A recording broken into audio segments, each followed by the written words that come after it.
مساء الخير واهلا بكم مشاهدينا الكرام مع حلقه جديده من برنامج سوبر كوره. نبدا كالعاده اولى فقراتنا سوبر نيوز.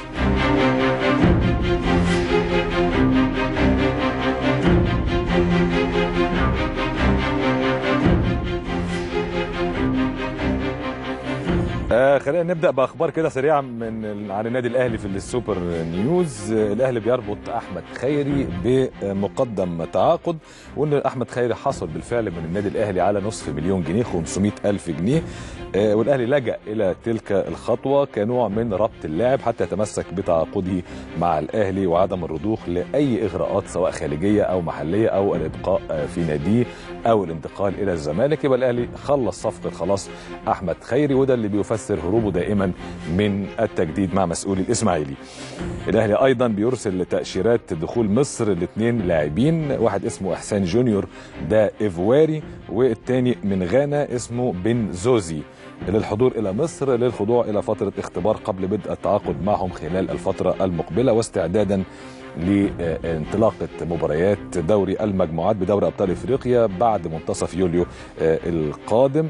وكان في لاعب اسمه ايزاك ساكسس ده نقض اتفاقه مع النادي الاهلي، كان اتفق الى كل شيء لكن فضل الرحيل الى اوروبا.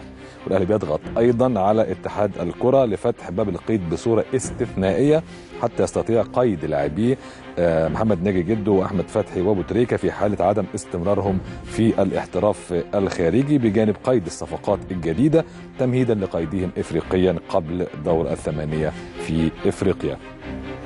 ممدوح عباس رئيس نادي الزمالك بيعترف، بيقول اخطأت بإعارة شيكابالا لنادي الوصل اللي وصفه بانه نادي ضعيف وبيلعب في دوري ضعيف، وان شيكابالا لم يستفد من هذه التجربة. واكد ممدوح عباس اليوم ان شيكابالا لن يرحل عن الزمالك مهما حدث في الفترة المقبلة، مشترطا ان يكون العرض المقدم له من نادي كبير في اوروبا بمقابل مادي يليق باسم اللاعب ومهارته وكفاءته حتى يوافق على رحيله. وشدد ان القرار في النهاية سيكون في صالح شيكابالا وفي صالح ايضا نادي الزمالك. وبيقول ان شيكابالا مظلوم بيتعرض لحروب شرسة من الجميع بهدف النيل منه، لكنه كممدوح عباس لن يتخلى عن اللاعب خلال الفترة القادمة كما كان يحدث في الماضي.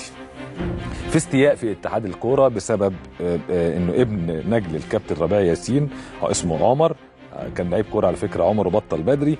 استياء في داخل اتحاد الكوره، بيقولوا انه ان اللاعب مش عايز اقول بيسمسر لكن بيستغل وجود والده في الفريق، وبيقوم بالاتفاق مع بعض القنوات حتى يقوم اللاعبين بمنتخب الشباب قبل كاس العالم بالتوقيع حصري لهذه القنوات. وبيتقال ان عمرو عفيف رئيس شركه برومو اد الراعي الرسمي لاتحاد الكوره وايضا الشريك في البرامج الرياضيه بقناه القاهره والناس، بيحاول عن طريق عمر ربيع ياسين اقناع اللاعبين اللي وقعوا لقنوات اخرى زي قناه النهار الرياضيه ان هم يلغوا عقودهم ويتعاقدوا مع القاهره والناس مقابل زياده قيمه العقد الى الضعف.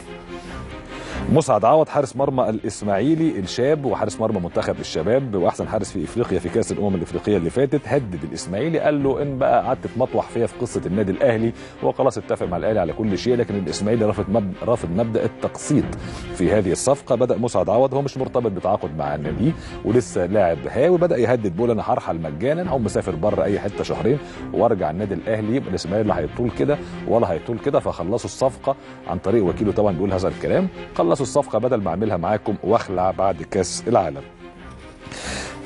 في جلسه هتجمع خلال الفتره القادمه الساعات القادمه بين ممدوح عباس رئيس نادي الزمالك والكابتن حسن حمدي رئيس النادي الاهلي لحل مشكله صبري رحيل، ويبقى في اتفاق كده جنتلمان بين الاثنين انه ما نفوتش لاعبين بعض عشان ما تحصلش اي مساومات من اللاعبين خلال الفتره القادمه او حتى على الاقل خلال هذا العام اللي فيه ازمات ماديه قويه جدا في كل انديه مصر.